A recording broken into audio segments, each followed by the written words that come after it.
people, welcome back again to another video. If you are new in this channel, this is Officialsharon&Entertainment, a home of freedom fighters. If you haven't joined our family yet, join the family by hitting the red button down below on the bell notification icon, so whenever we have a new video in this same channel, you will get notified. Thank you so much for tuning in, and I love you all. So my people, I have a video here that I want you all to watch, and I myself will be watching with you in this particular video. Feel free to let me know what you think about this video in the comment section below. Like and share this video, and I will see you again in my next video. Igbo, what do you have to say about Nnamdi Kanu arrest?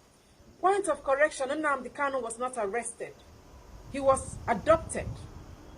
The last time I checked, he was adopted. But this is what I have to say to the people that adopted Nnamdi Kanu.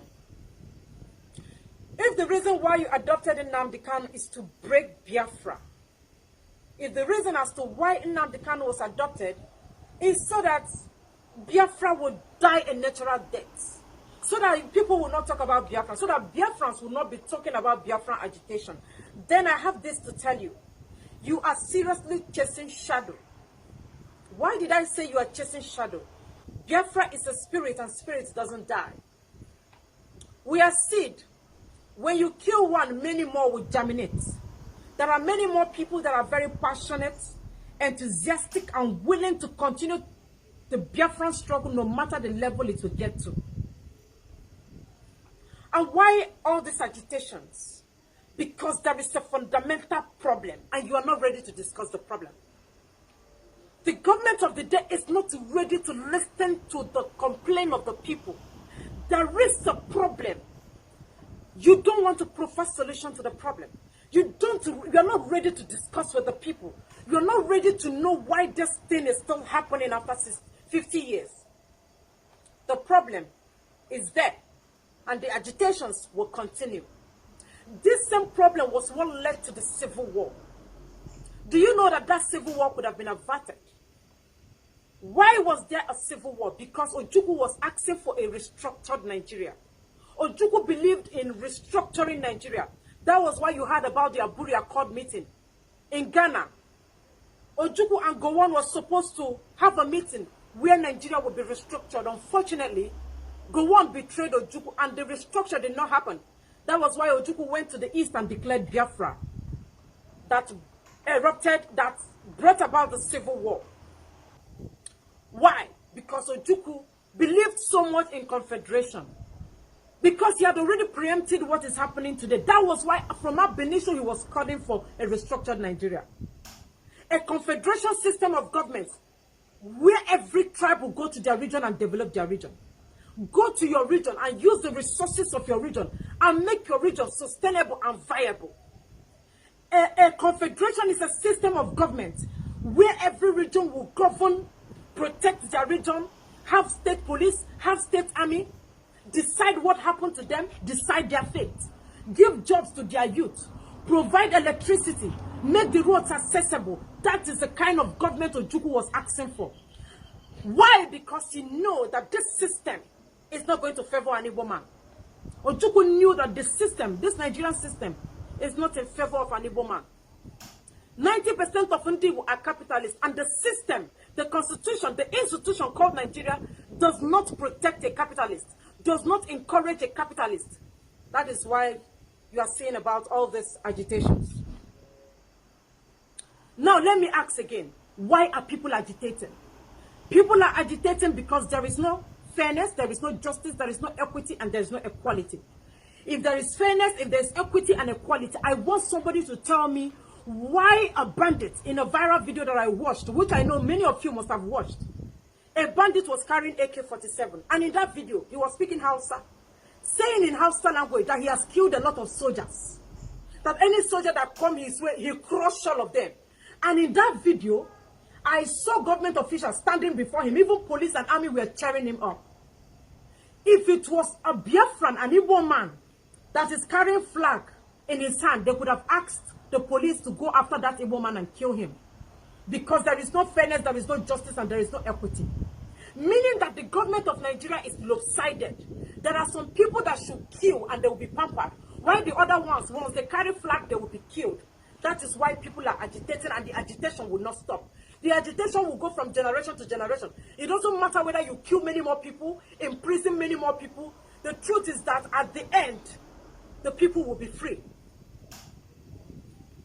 Now, why are people agitating? Why are people passionate about leaving Nigeria? Because of high marginalization.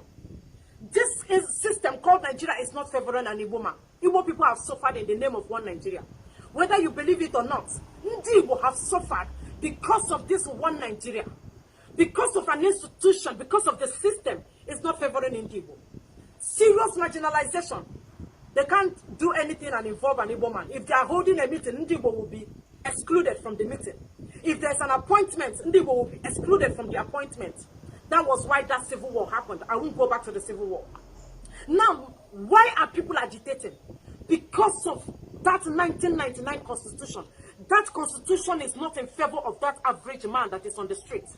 That constitution is not favoring that small girl that is going to school. That constitution is not favoring that our aged parents that are supposed to be receiving their gratuity. People are agitating because immunity is covering all the state governors, all the senators. Haven't you seen that a governor, after 8 years of his tenure, they will say that this governor did not pay workers' salary. This governor did not build road. This governor has been looting his state. Instead of that governor to be prosecuted and imprisoned or jailed, this governor will go again and contest for Senate seats, and he will win. Tomorrow they will tell you that DSS just arrested this governor. After 3 or 4 calls, the governor will be released, and that case will be swept under the carpet at the detriment of the people. That is why people are agitating. People are agitating because there is no standard hospital. There is no standard road. All the roads that they are building, all the roads they've been awarding, is amateur roads that they are building. And when people go to that same road, people will die. People are agitating because there is no plans on how the youth should be given job. That is why they are talking about empower. When you graduate as a youth, when you graduate after spending many years in school, they will tell you that the only job left for you is empower. Just sit down, they will give you 20,000. So I want you to tell me, in a situation like this, why won't people agitate? When the common man doesn't have hope. People are agitating because when you don't give people food to eat, the economy is not sustainable again. People are hungry, they are committing suicide and dying. And now when they come out to protest, you will take police and army to wage a war against them. You will tell police and army to shoot anybody that is protesting. Meanwhile, the last time I checked, Nigeria is practicing democracy and not autocratic system of government. That is why people are agitating. Now, what kind of government do I want? What is the government of my dream? What is the country of my dream? The government of my dream is the government of fairness, equity, justice, and equality. The government of my dream is the government that is willing to build standard hospital, a government of checks and balances, a government that will jail and persecute any looter, a government that is not lopsided in their judgments, a government that is not lopsided when it comes to rule of law, a government of all, a government that is protecting the interest, the right of mother and child, a government that will not kill somebody that is carrying flag and protect and pamper a man that is carrying AK-47. A government that is willing to talk about the epileptic electricity of Nigeria for more than 50 years, 100 years, nothing like electricity, and nobody is willing to discuss it. I know Nigerian government, they are not willing to discuss this. That is the government of my dream.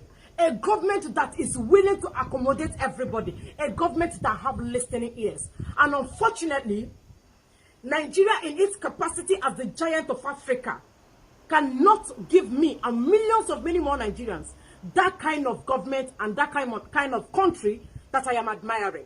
So that is why I am using this opportunity to call on the lawmakers of Nigeria, the senators and the House of Representative members, as a matter of urgency. I want you people to include referendum in the Constitution. There should be amendment of the Constitution. That Constitution is not favoring anybody. You have to amend the Constitution so that I will decide my fate as to whether I want to remain a Nigerian or not. It is my fundamental human right to decide whether I want to stay in Nigeria or not. I am calling on the NAS, I'm calling on the lawmakers in Nigeria. Amend the constitution. Amend Nigerian constitution. 1999 constitution is not favoring anybody. Include referendum in your constitution. If there is no referendum, include referendum. We have to start voting whether we want to remain in Nigeria or not. If not, agitations will not stop. I also want to use this medium to call on the United Nations, to call on Britain, to call on America, to please tell the government of Nigeria to grant Biafrans a date for referendum. The people want to be free. The people want to go back to their roots. The people want to go back to their land. The people want to claim what belongs to them. And I know there is nothing wrong in protesting, but they kill protesters. They make us to be hungry. And when we come out to protest, they kill us, they jail us. Meanwhile, it is our fundamental human right, right of life, right to vote and be voted for, right of movement. But in Nigeria, you cannot move. You cannot speak against the Nigerian government. When you speak, DSS will come and arrest you. In most cases, they will kill you.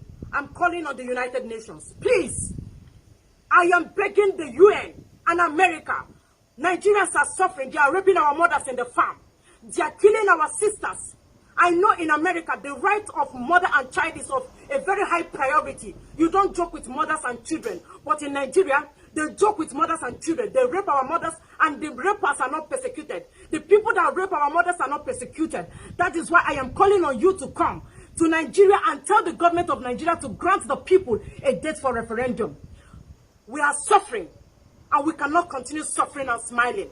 Grant us a date for referendum. It is within our fundamental human right. And stop arresting peaceful protesters.